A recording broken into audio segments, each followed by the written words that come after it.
সূক্ষ্ম মাত্রা অধিক কার্যকর বা ক্ষুদ্রতম মাত্রার গুরুত্ব ব্যাখ্যা কর। অথবা সূক্ষ্ম মাত্রা অধিক কার্যকর, ব্যাখ্যা কর। উত্তর: সূক্ষ্মমাত্রা একই আকৃতির 100টি অণুবটিকার ওজন 1 গ্রেন হয়। এমন একটা অণুবটিকা শক্তিকৃত ঔষধ দ্বারা সিক্ত করে রোগীকে খেতে দিলে তাহাই হল সূক্ষ্মমাত্রা। রোগশক্তি একটি অদৃশ্য শক্তি যা স্নায়ুর উপর সরাসরি প্রভাব বিস্তার করে। শক্তিকৃত সূক্ষ্ম মাত্রার ঔষধও সরাসরি স্নায়ু উপর কাজ করে।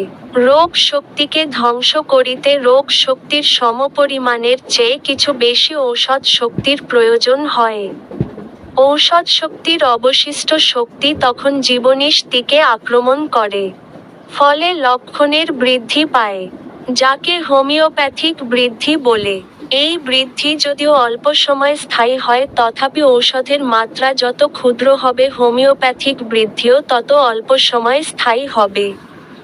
যেহেতু হোমিও ঔষধ স্নায়ুর পর্যায়ে কাজ করে, তাই মাত্রা বৃহৎ হলে ঔষধজনিত বৃদ্ধি দীর্ঘকাল স্থায়ী হয়ে রোগীকে বিপর্যন্ত ও দুর্বল করিয়া ফেলে, যা কাম্য নয়।